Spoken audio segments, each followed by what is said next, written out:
Obrigada. Bem, sabemos que no coração normal as coronárias se originam dos chamados seios de Valsalva coronarianos, um pouco acima ou na linha da junção sinotubular ou dentro do seio de Valsalva. E sendo que existe também o seio de Valsalva da aorta que é não coronariano. Mas uma pergunta que se coloca logo no início, o que é uma variação anatômica e o que é uma anomalia menor nesse território que é complexo, que é a anomalia das artérias pulmonares, das artérias coronárias. Sabemos que anomalia, existe uma definição, é uma variação que ocorre em menos de 1% da população. Então, a variação anatômica é muito grande, mas existem efetivamente algumas coisas que são consideradas anomalias porque ocorrem em menos de 1% da população. Ainda fazendo uma revisão da anatomia normal, vemos que aqui temos a artéria, no caso a aorta, né? Nós temos a junção ventrículo-arterial, certo? Aqui o nível da junção sinotubular e aqui o ventrículo. Percebam que as semilunares, elas se inserem de uma forma de 3 linhas também semilunares, mas elas atravessam a linha da junção entre o ventrículo, que é músculo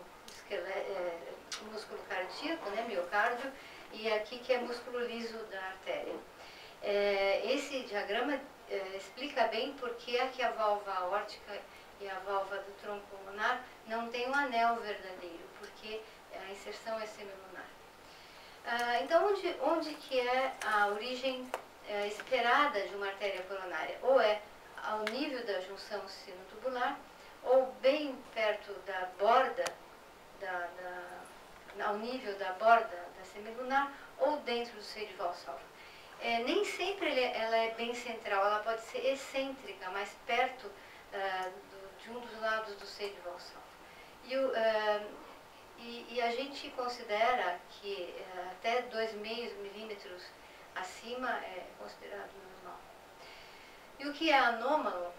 Bem, anômalo é uma coronária que, embora dentro do seio de Valsalva, ela é muito próxima da inserção da semilunar, ou então, como nós vimos hoje na transposição, ela fica bem acima da comissura ou ela tem origem muito alta.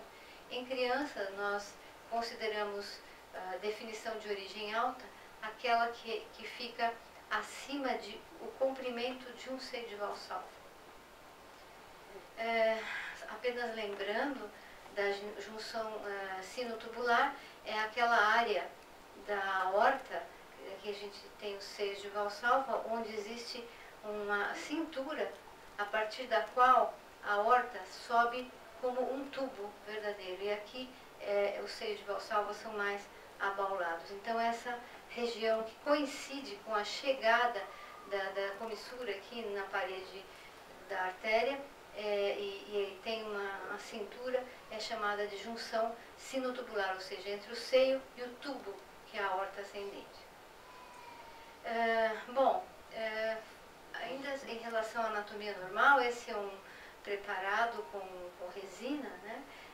A gente vê que as coronárias se distribuem, foi tirado o tecido adiposo com soda, né, para digerir todo o tecido adiposo, e a gente percebe que as coronárias, elas se distribuem primeiramente pelos sulcos atrioventriculares, depois elas caminham para o ventrículo.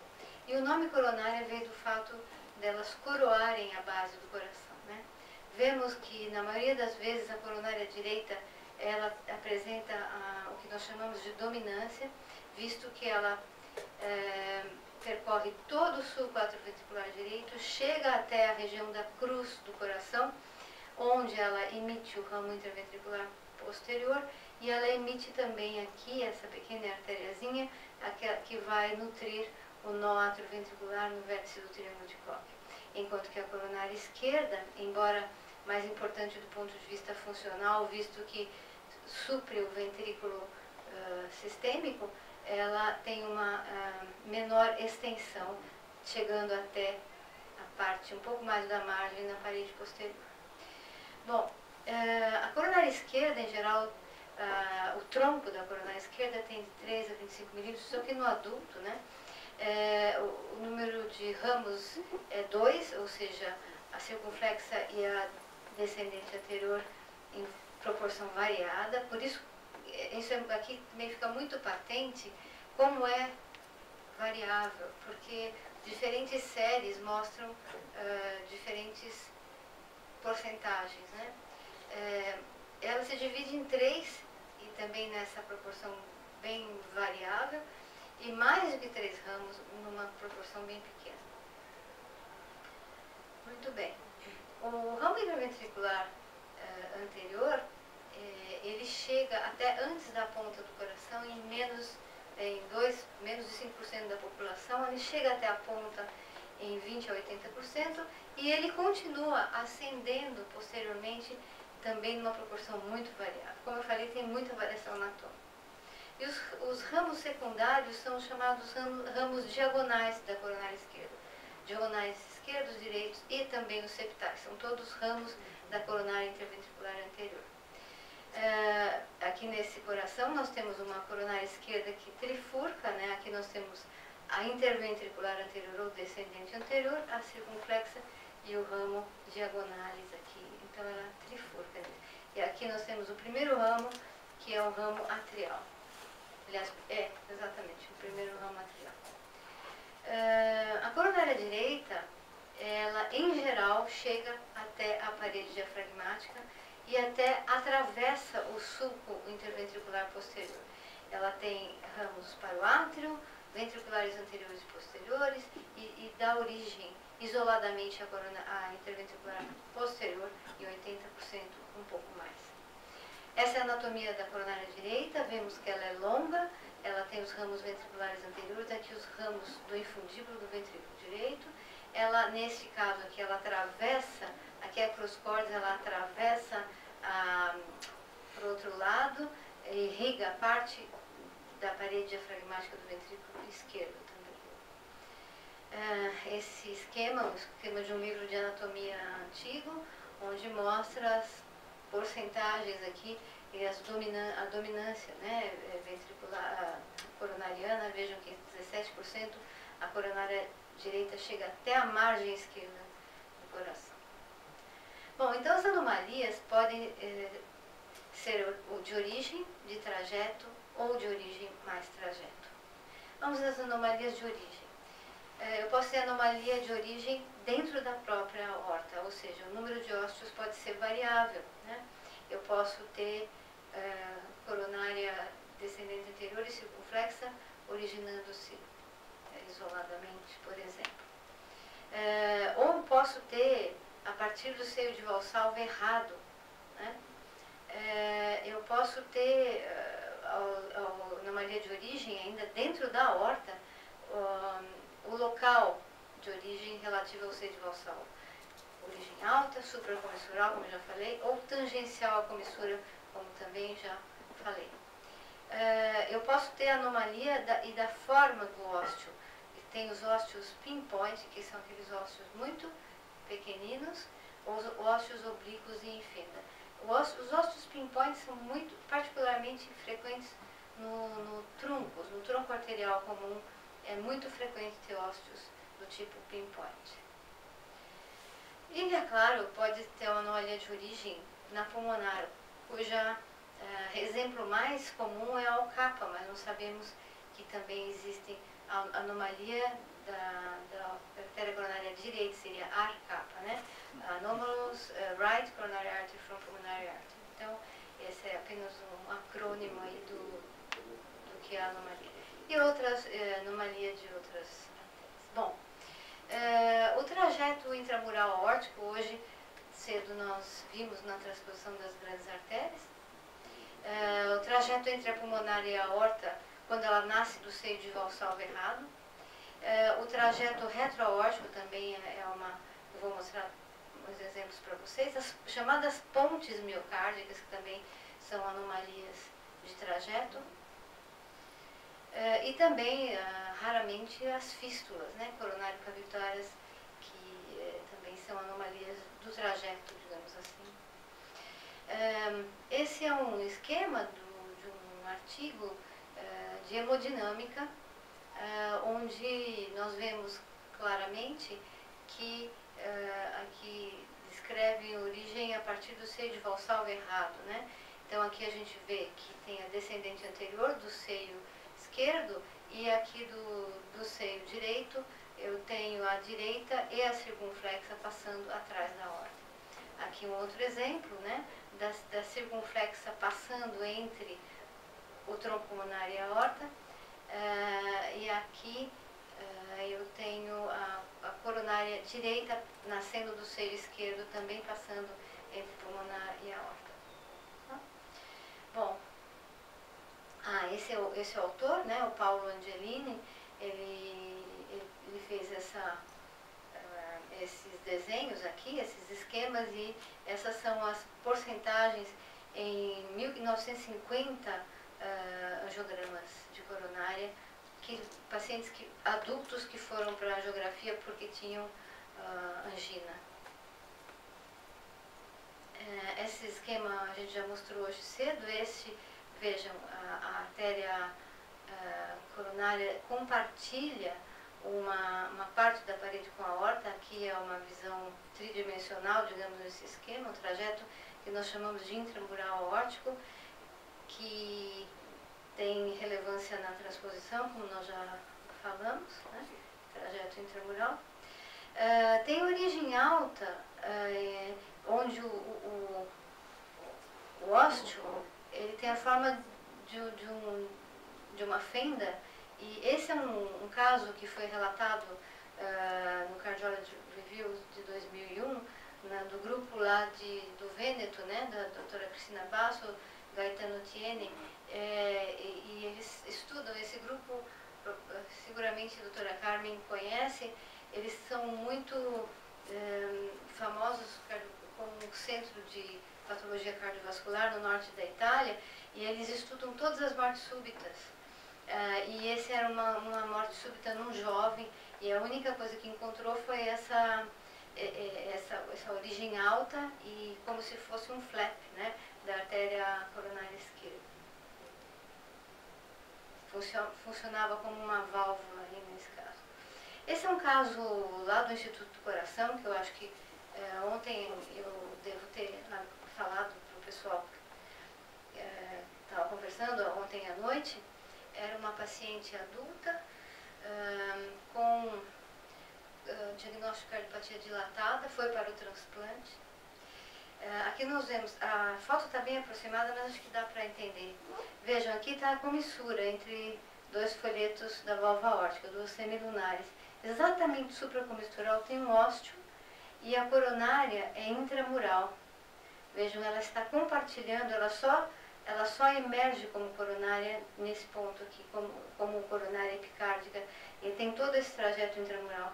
Acontece que essa paciente tinha uma miocardiopatia dilatada, como diagnóstico primário, que a levou ao transplante cardíaco, e quando o colega Dr. Paulo Gutierrez, que não é seu parente, mas meu colega, quando ele estudou esse coração, ele encontrou exatamente na região que correspondia àquela coronária, que é a coronária direita, um infarto antigo, né, no miocárdio. Então, não sei até que ponto que aquilo foi a causa, porém tem uma dilatação cardíaca e tem esse fibrose e afilamento dessa parede.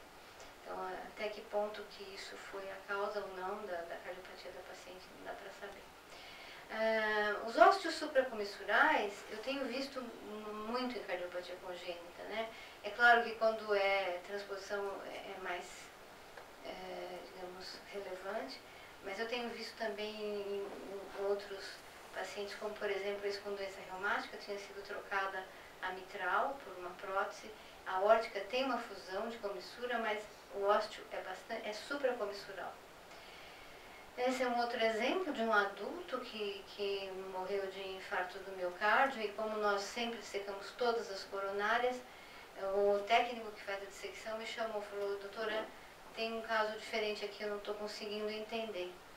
Então aqui, vejam, aqui está a aorta cortada, né, ascendente, o tronco pulmonar rechaçado, e aqui é uma origem da coronária direita e da esquerda do seio de valsalva coronariano direito, né, e o trajeto entre a aorta pulmonar. É claro, esse paciente não teve, a doença dele não tinha a ver com isso, porque ele tinha uma aterosclerose grave, as artérias são bem armadas, mas sem dúvida é uma anomalia de origem dessa coronária. Esse é um outro caso que eu também, esse foi o que dissequei. Eu percebi que o colega trocou a válvula aórtica, eu não me lembro qual era a doença, mas eu vi que tinha uma circunflexa que tinha origem anômala e tinha um trajeto retroaórtico, que é a veia cava superior.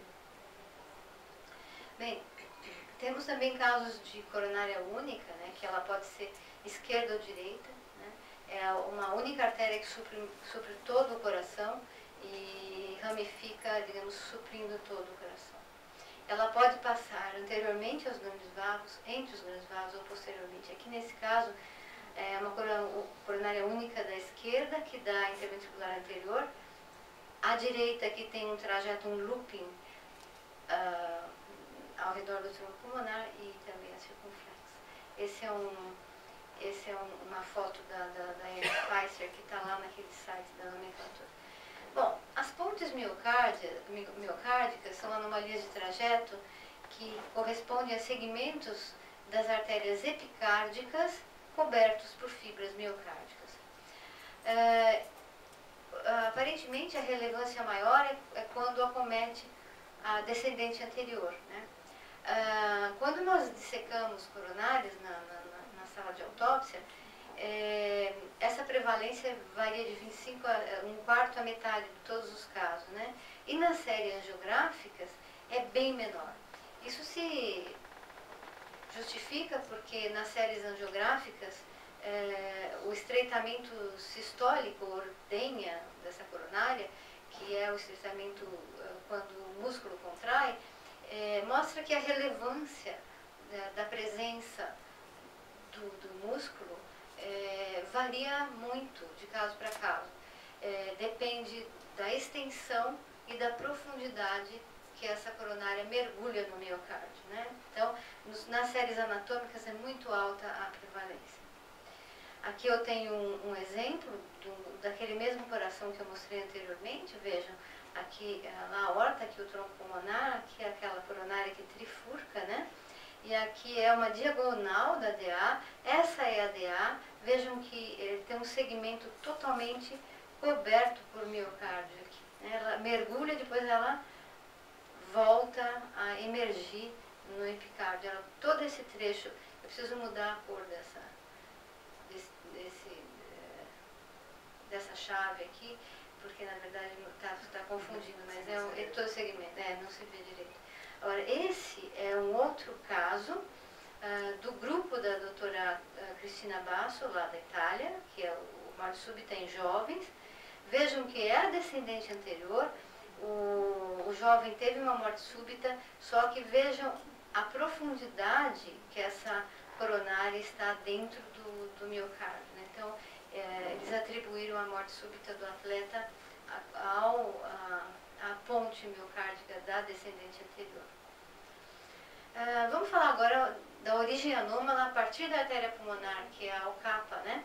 Aqui nós vemos classicamente a imagem externa mostrando o tronco pulmonar, onde tem aqui a coronária esquerda com o seu ramo interventricular anterior e circunflexo, né? É claro que a coronária direita, nesses casos, ela acaba tendo uma dilatação compensadora, né? Compensadora para poder suprir por circulação colateral o território da coronária esquerda. Isso é muito comum. Recentemente eu estive fazendo uma dissecção de uma coronária e eu encontrei uma coisa muito curiosa que eu nunca tinha visto, que é uma origem alta. Esse aqui é o tronco pulmonar, tá? frente, uma coronária esquerda originando-se alto, bem perto da bifurcação, e com um trajeto intramural no átrio, na parede do átrio. Né? Veja uma artéria bem alta, uma origem bem alta, que estava envolta por miocárdio do átrio, e só aqui perto da base que ela se distribuía como ramo interventricular anterior e ramo circunflexo. Ela tinha também um pequeno trecho intramural aqui na descendente anterior. Bom, a consequência, óbvio, é um coração dilatado, com infarto predominantemente subendocárdico e os músculos papilares, principalmente o anterolateral, é bastante fibroso e achatado. Provavelmente o Dr. Vitor vai mostrar isso na apresentação dele. Quando a gente faz cortes desse miocárdio, a gente encontra múltiplas áreas de infarto cicatrizado. Essa criança, especialmente, ela faleceu no pós-operatório da correção e ela, além de tudo, tinha um infarto agudo, né, mais vermelho aqui. Além das cicatrizes, ela tinha um infarto agudo. Bom, raramente a gente tem atresia de uma coronária, né? Então, a atresia é quando falta o ósseo e o tronco, por exemplo, da coronária esquerda, né? Existe um quadrinho que tenta distinguir uma coronária única de uma atresia, né? Seria... como é que é esse acrônimo aqui, Vitor? Me ajuda. Coronary... Não. Puxa vida. Left main coronary artery atresia, alguma coisa assim, né? Então, esse quadrinho, em inglês é conhecido como CALM, né? Mostra que na atresia coronariana, o fluxo sanguíneo é centrípeto, o centrípeto em relação à aorta, e da coronária única é centrífuga, né? Ela sai da aorta e vai para frente. O sangue flui das pequenas para as grandes artérias e aqui das grandes para as pequenas artérias, mostrando então que aqui efetivamente nesse cenário a coronária é única, verdadeira, e essa se enche da artéria contralateral, né? Aqui o suprimento sanguíneo é sistólico e aqui é diastólico, como é em toda coronária normal. Eu tenho anomalias raras, como por exemplo ramo interventricular anterior duplo, como tenho aqui. Eu tenho artérias coronárias cruzadas. Esse é um brasileiro que publicou um raro caso de artérias coronárias cruzadas. Eu já vi no INCOR 2 vezes, uma vez num paciente transplantado e uma vez num congênito. Vejam, o que acontece é que, vamos ver aqui melhor, a coronária descendente anterior tem origem separada da circunflexa e ela cruza sobre a circunflexa, certo? Também não se sabe ao certo qual que é a importância desse achado anatômico. Esse caso, publicado nos arquivos brasileiros de cardiologia, aparentemente o paciente tinha uma isquemia, que foi atribuída a essa anomalia, mas não se tem certeza, é muito raro. Por fim, pode existir estenose do ósseo em doenças da aorta, como por exemplo neste caso de síndrome de Williams, onde nós vemos aqui a via de saída do ventrículo esquerdo e aqui uma estenose valvar e supravalvar aórtica que englobava, vejam que tem uma pequena coronária que englobava o ósseo da coronária esquerda. Já é um comprometimento coronariano dependente da aorta. Bom, então, em relação aos dados estatísticos, as malformações isoladas das artérias coronárias, que não associadas a outra cardiopatia congênita, são relatadas em 0,3, menos de 1% das séries de necrose. Né? Elas causam, de acordo com a Cristina Basso, naquele trabalho clássico, 5 a 35% das mortes súbitas em jovens. O trajeto anômalo de uma coronária entre a aorta e o tronco coronário está significantemente associado à morte súbita em atletas. E as pontes intermiocárdicas relacionadas a 5% das mortes súbitas em atletas. Obrigada.